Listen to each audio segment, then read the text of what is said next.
on a silver platter, after seconds, it's just they tell me I'm a god. I'm lost in the facade, 6 feet off the ground. At all times I think I'm feeling odd. Selamat malam teman-teman, saya bernama Devi Ginting, ingin berpresentasi tentang HRN atau Higgs Ratio Next. Pengertian HRN adalah strategi penjadwalan dengan prioritas proses, tidak hanya merupakan fungsi waktu layanan tetapi juga jumlah waktu tunggu proses. Begitu proses mendapatkan jatah pemproses, proses berjalan sampai selesai. Algoritma ini adalah pengembangan dari SJF non-primitive. Prioritas dinamis HRN dihitung berdasarkan rumus berikut.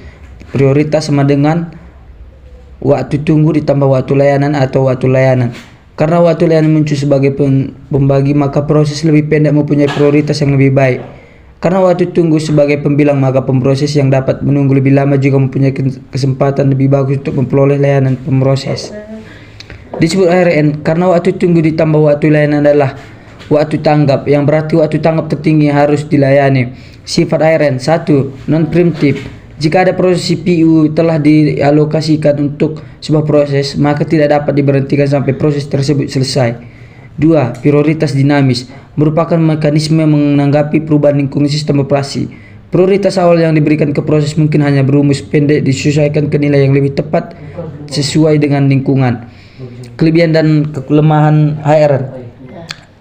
Kelebihannya 1. Respon time cepat. 2. Setiap proses akan mendapatkan layanan yang seimbang. 3. Tidak terjadi starvation karena proses yang memiliki prioritas dinamis. Kelemahannya itu 1. Terjadi overhead akibat scheduler harus mengetahui atau memperkirakan service time proses yang akan dieksekusi.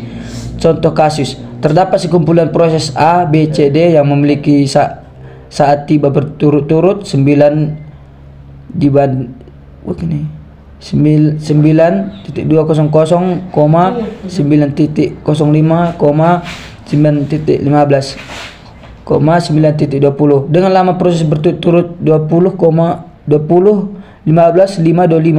Tentukanlah kapan saat mulai, saat rampung, dan lama tanggap dari masing-masing proses dengan kategori penjawatan Higgs Ratio Next. Jawabannya ada nama proses A, B, C, D, E. Saat tiba jam 9, jam 9.05, jam 9.15, jam 9.20. Lama proses 20, 15, 10, 25. Saat mulai jam 9, jam 9, jam 9.30, jam 9.20, 9.40. Saat rampung 9.20, 9.45, 9.30, 10.05. Lama tangkap 20, 40, 15, 45. Jumlah rata-rata 120, 30. Penjelasan proses ABCD tiba selama 15.50. Rasio penalti atau RP 15 tambah 5 dibagi 15 sama dengan 2. 5 ditambah 10 dibagi 5 3. 0 tambah 25 dibagi 25 1.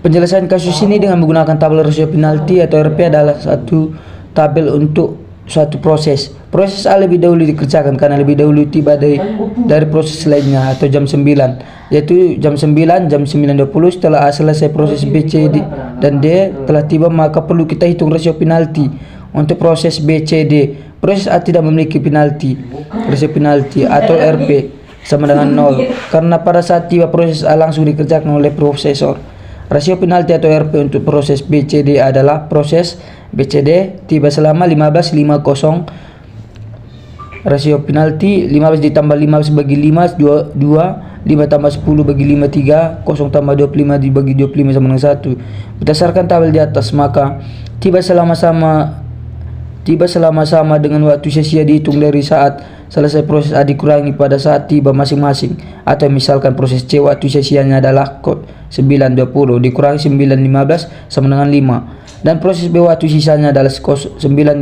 dikurangi 9.05 sama dengan 15. Rasio penalti RP sama dengan S ditambah T dibagi T, di mana S lama tunggu atau antri atau waktu sia-sia, T lama proses.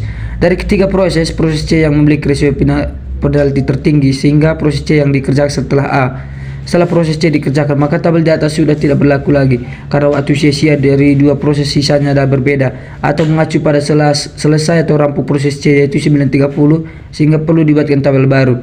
Rasio penalti RP atau proses B dan D adalah proses BD tiba selama 25-10, rasio penalti RP 25 tambah 15 bagi 15 2,3, 10 tambah 25 dibagi 25 sama dengan 1,4. Berdasarkan tabel di atas maka tiba selama sama dengan waktu sia-sia. Waktu sia-sia dihitung saat selesai proses C dikurangi dengan saat tiba masing-masing proses. Proses B waktu sia-sianya adalah 9.30 dikurangi 9.05 sama dengan 25, dan proses D waktu sia-sianya adalah 9.30 dikurangi 9.20 sama dengan 10. Dari kedua proses B yang memiliki rasio penalti tertinggi atau 2,3, sehingga proses B yang dikerjakan setelah C sehingga proses B yang dikerjakan setelah C. Setelah proses B dikerjakan atau 9.30 sampai 9.45, tinggal proses D yang belum proses, maka proses D bisa langsung masuk ke prosedur yaitu 0945 1005. Oke, sekian dari presentasi saya. Selamat malam. Baby, I got issues, but I love myself.